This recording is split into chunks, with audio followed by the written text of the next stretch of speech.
কাঁচা লঙ্কা, জিরে, ধনে, আদা, টমেটো দিয়ে ভেটকি মাছের ঝাল। লাল লঙ্কা দেব না, সবার সহ্য হয় না।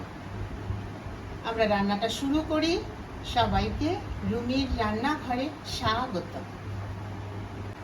প্রথমে একটু লবণ, একটু হলুদ গুঁড়ো দিয়ে ভালো করে মাছটাকে মাখিয়ে নেব। 5 মিনিট মতো এই লবণ আর গুঁড়ো হলুদ মাখিয়ে রেখে দেবো।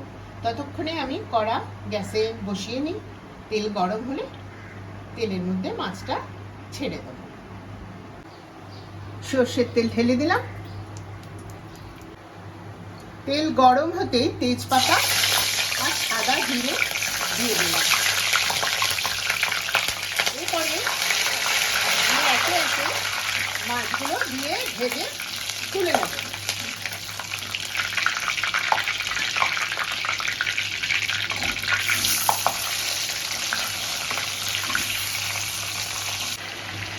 এইভাবে পাশাপাশি সব মাছগুলো নিয়ে ভাজতে থাকলাম। আরেকটু ভাজবো, আরেকটু কড়া করে ভাজবো। একটু সময় লাগবে, মিনিট 3 কি 4। মাছটা যতক্ষণে ভাজা হচ্ছে ততক্ষণে আমি আরেকটা কড়া বসিয়ে দিলাম। দিয়ে ওতে অল্প তেলে দিলাম। এর মধ্যে আমি পেঁয়াজ কুচি, মশলা সমস্ত কিছু কষিয়ে নেব। গরম হয়ে যাওয়া সর্ষের তেলে প্রথমে একটা গোটা ছাড়ানো কাঁচা লঙ্কা দিয়ে দেব। তারপরে কুচিয়ে রাখা কিছু পেঁয়াজ,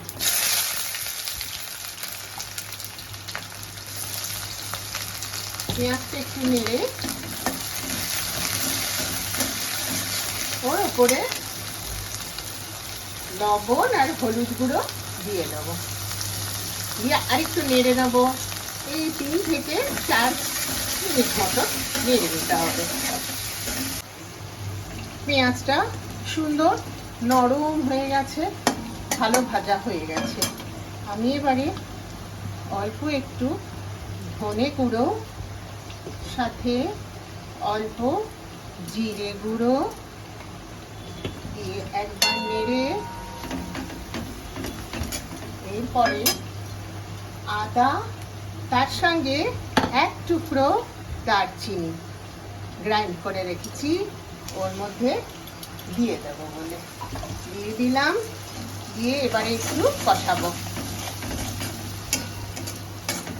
গ্যাসটাকে সিম ছিল, একটু অন করলাম। কন্টিনিউয়াস নাড়বো 1 থেকে 1.5 মিনিট। আদা বাটা আর দারচিনি বাটাটা কষিয়ে নিয়েছি। এরপরে কিছু টমেটো কুচি দিয়ে দেব। এটাকেও নরম করে কষিয়ে নেব। ওইদিকে মাছগুলো দেখব এবারে বেশ ভালোই মনে হয় ভাজা হয়ে এসেছে। এই 1 মিনিট মতো নরম করতে সময় লাগবে। মাছগুলোকে ভেজে তুলে নিলাম, একটা প্লেটে রাখলাম। মশলাগুলো খুব সুন্দরভাবে কষানো হয়ে গেছে।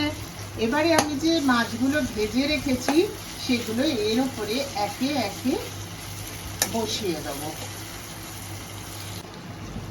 মাছগুলোকে কষানো মশলার উপরে বসিয়ে দিলাম।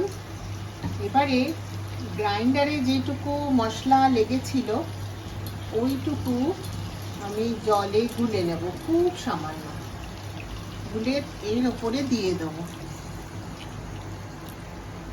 এরপরে আমি বেশ কয়েকটা কাঁচা লঙ্কা এর উপরে ছড়িয়ে দেব। দিয়ে আমি এবারে মিনিট 3 কি 4 মতন ঢাকা দিয়ে দেব। 5 মিনিট হয়ে গেছে, ঢাকনা সরিয়ে নিলাম। সুন্দর কাঁচা লঙ্কার গন্ধ ভুরভুর করছে, মাছটা ফুটে গেছে। এবার নাবিয়ে নেবার পালা। কাঁচা লঙ্কা ভেটকির রেসিপি একদম রেডি। প্লেটে তুলে নিয়েছি। খুব সুন্দর কাঁচা লঙ্কা দারচিনির গন্ধ বেরোচ্ছে, স্বাদও খুব ভালো হয়েছে। আমরা শিগগিরই আসছি আরেকটা রেসিপি নিয়ে। প্লিজ সাবস্ক্রাইব করে দেবেন, শেয়ার লাইক করে দেবেন, আর আমার অনেক ভালোবাসা আর নমস্কার জানবেন।